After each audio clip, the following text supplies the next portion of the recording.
இன்றைய வாக்குத்தத்த வசனம் மத்தேயு 17:20. அதற்கு இயேசு, உங்கள் அவிசுவாசத்தினால்தான், கடுகு விதை அளவு விசுவாசம் உங்களுக்கு இருந்தால் நீங்கள் இந்த மலையை பார்த்து இவ்விடம் விட்டு அப்புறம் போ என்று சொல்ல அது அப்புறம் போ, உங்களால் கூடாத காரியம் ஒன்றுமிராது என்று மெய்யாகவே உங்களுக்கு சொல்லுகிறேன். நம்முடைய வாழ்க்கையில் ஒரு பெரிய மலை போல் நீண்டகால நோய், விவாகரத்து, தீராத கடன் அல்லது உடைந்த உறவு போன்ற பிரச்சனைகள் தாண்ட முடியாமல் இருக்கிறதா? இன்று நம் இயேசுவின் வல்லமை மூலம் அந்த தடையை நீக்கும் விசுவாசத்தின் இரகசியத்தை காண்போம். நாம் விசுவாசம் எந்த அளவுக்கு சிறிதாக இருந்தாலும் அது பெரிய அற்புதங்களை செய்யும் என்பதை வேதாகமம் நிரூபிக்கிறது. கடுகு விதை என்பது உலகில் உள்ள மிக சிறிய விதைகளில் ஒன்று. இயேசு நம்மிடம் பெரிய விசுவாசம் வேண்டும் என்று சொல்லவில்லை, ஆனால் நாம் வைக்கக்கூடிய சிறிய அளவு விசுவாசத்தினால் உண்மையாக இருக்க வேண்டும். ஒரு சிறிய விதை எவ்வளவு பெரிய மரமாக வளர முடியுமோ அவ்வளவு பெரிய அற்புதத்தை நம் சிறிய விசுவாசம் மூலம் தேவன் செய்ய முடியும். இயேசு மலைகள் தானாக போகும் என்று சொல்லவில்லை, நீங்கள் மலையை பார்த்து சொன்னால் என்கிறார்.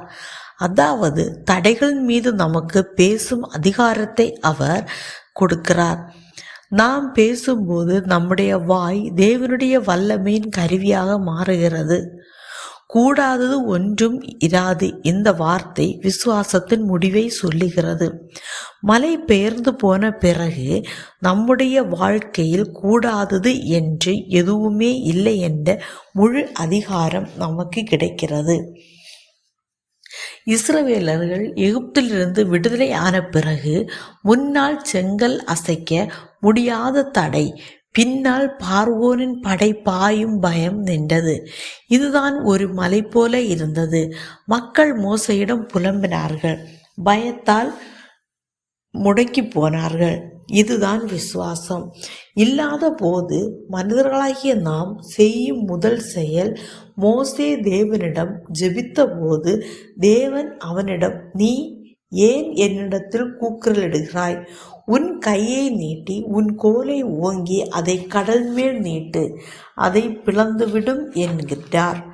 அங்கே கடல் பிளவுபடவில்லை.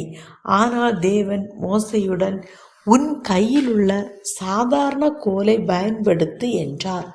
உங்கள் கையில் என்ன இருக்கிறது? உங்கள் விசுவாசம். நீங்கள் தேவனுடைய கட்டளைகளுக்கு அங்கே செயல்பட ஆரம்பிக்கிறார். மோசே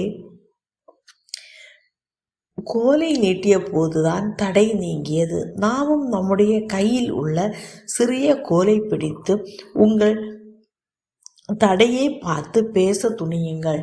தேவன் நம்முடைய வழியை உண்டாக்குவார்.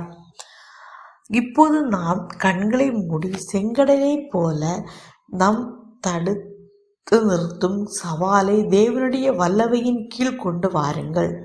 நம்முடைய சிறிய விசுவாசத்தை இயேசுவின் மீது வைப்போம். ஜெபம். அன்பின் பிதாவே, என் விசுவாசம் சிறியது, ஆனால் மலைகளை பெயர்க்கும் உம்முடைய வல்லமை பெரியது. இந்த நாளில் நீர் எனக்கு கொடுத்திருக்கும் சகல அதிகாரத்தை நான் பயன்படுத்துகிறேன். என் வாழ்க்கையில் இருக்கும் செங்கடலை போல குறிப்பிட்ட தடையை பார்த்து பேசுகிறேன். நீர் இங்கிருந்து பெயர்ந்து போ, நீ என் பாதையிலிருந்து விலகிவிடு என்று முதல் நான் விசுவாசத்துடன் பேச ஆரம்பிக்கிறேன். உங்களால் கூடாதது ஒன்றும் எனக்கில்லை என்று நான் உறுதியாக நம்புகிறேன். எனக்கு வெற்றி அளித்ததற்காக நன்றி. இயேசுவின் நாமத்தில் ஜெபிக்கிறேன். ஆமீன்.